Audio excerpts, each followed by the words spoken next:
Hello everyone, কি অবস্থা সবার? আশা করি সবাই ভালো আছেন।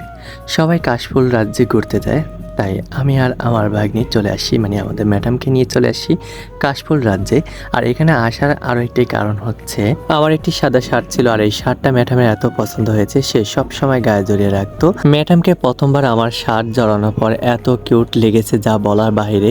আমার কাছে ভালোই লেগেছিল ম্যাডামে আমার শার্ট গায়ে দেওয়ার পর। বাচ্চারা এমনিতেই কিউট থাকে, তার উপর যদি বড়দের শার্ট বা গেঞ্জি পরে তাহলে তো তাদের কিউটনেস আরো বেড়ে যায়। মাশাল্লাহ, আমার ম্যাডাম এমনিতেই অনেক কিউট, তার উপরে আমার শার্টটা গায়ে দেওয়ার পর তাকে আরো কিউটের ডিব্বা মনে হয়েছিল আমার কাছে। চতুর্দিকে কাশফুলের মেলা বসেছে, মনে হয়েছিল যেন শুভ্র মেঘের ভেলা ভাসতেছে, আর তার সাথে আমার এই শুভ্র পরীটা যেন যোগ হয়েছে কাশফুলের সাথে, যেন প্রকৃতির এক অনন্য। শুভ্র পরীটা দাঁড়িয়ে বিভিন্নভাবে পোজ দিতেছে, তার কয়েকটা ফটো তুলে দিতে। আর এভাবেই গোদলির সন্ধ্যাবেলায় দুই মামু ভাগ্নির সময় কেটেছে দুষ্টু মিষ্টু ভালোবাসায়। শরতে প্রকৃতির শুভ্র রঙের সাথে আমার এই ম্যাডাম যোগ দিয়েছে, তার হাসিতে যেন মুক্ত জোরে। তার উপরে আমার সাদা শার্ট পরার পর মনে হয় যেন শুভ্র পরী দাঁড়িয়ে হাসতেছে।